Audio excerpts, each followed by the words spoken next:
मेरे साथ जस्टिस हैं रिटायर्ड रविंद्र सिंह। रविंद्र जी, मैं शुरुआत आपसे कर रही हूं। ये इतना बड़ा सिक्योरिटी थ्रेट था क्या कि 150 लोगों को डिटेन कर लिया गया, 1000 पुलिस वाले लगाने पड़े? वो जो शांति की, पवित्रता की, सच्चाई की और प्रेम की बात करते हुए सफेद स्कार्फ लेकर दिल्ली में दाखिल हो रहे थे, वो इतना बड़ा सिक्योरिटी थ्रेट थे?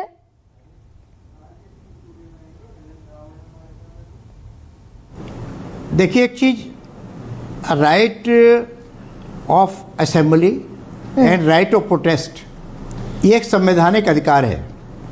आर्टिकल 19(1)(b) के तहत ये फ्रीडम ऑफ असेंबली हमारा संविधान प्रोवाइड करता है।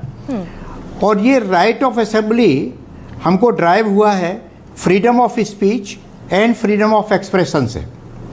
तो ये कॉन्स्टिट्यूशनल है।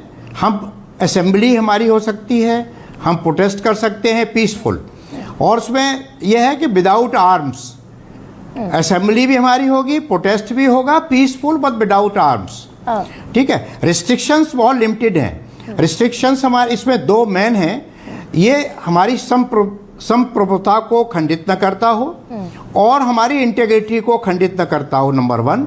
नंबर 2, पब्लिक ऑर्डर को डिस्टर्ब न करे। तो ये रिस्ट्रिक्शंस हैं।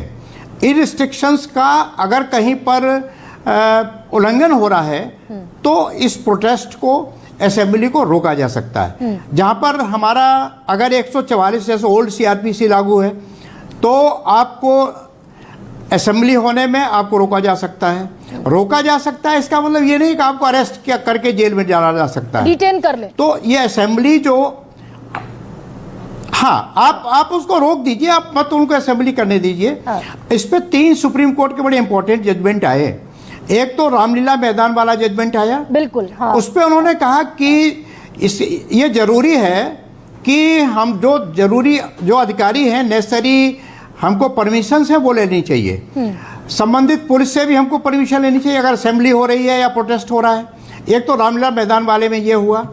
दूसरा एक जजमेंट आया, हमारा मजदूर किसान संघ का जो संगठन का केस था सुप्रीम कोर्ट में, संगठन, यस, उसमें उन्होंने कहा कि आप इसमें जो भी आपका होगा ये पब्लिक ऑर्डर को आपका डिस्टर्ब न करता हो, ये आपको देखना होगा, और दूसरे लोगों के संवैधानिक अधिकारों का हनन ना होता हो। उस केस में ये मेन चीज आया कि आपका जो धरना प्रदर्शन है। हाँ रविंद्र जी, जब ये बाकायदा वीडियो जारी करके इन लोगों ने ये कहा कि हम दिल्ली की सड़कों पर दिल्ली की जनता का सम्मान करते हुए कोई नारेबाजी नहीं करेंगे, जिंदाबाद मुर्दाबाद करना लद्दाख की परंपरा नहीं है, ना हम बैनर प्लेकार्ड उठाकर जुलूस निकालेंगे, हम सिर्फ व्हाइट स्कार्फ लहराएंगे, पवित्रता का, दोस्ती का, सच्चाई का जो प्रतीक है।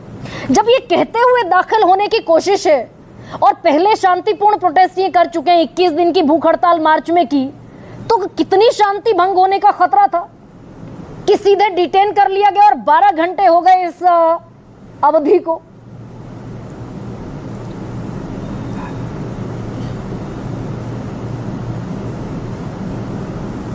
जस्टिस सर रविंद्र, आप ही से सवाल है सर मेरा।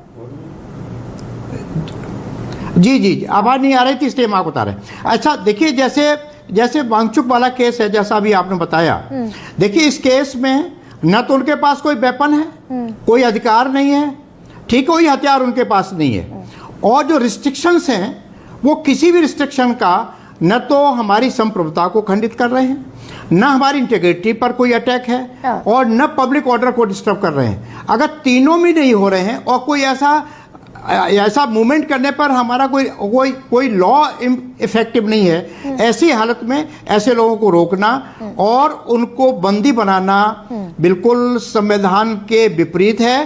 क्योंकि ये जो हमारी डेमोक्रेसी है, डेमोक्रेसी को ऐसे असेंबली, ऐसे प्रोटेस्ट मजबूत करते हैं। ये तो बाकायदा सर सुप्रीम कोर्ट ने भी कहा, अगर मैं गलत नहीं हूं सर, जैसा आप भी कोट कर रहे थे, ये तो सुप्रीम कोर्ट ने कहा 2012 में कि नागरिकों को एकत्रित होने का, शांतिपूर्ण विरोध का मौलिक अधिकार है, जिसे ना तो कार्यकारी कार्रवाई से और ना ही विधायी कार्रवाई से जबरन नहीं इसको छीना जा सकता।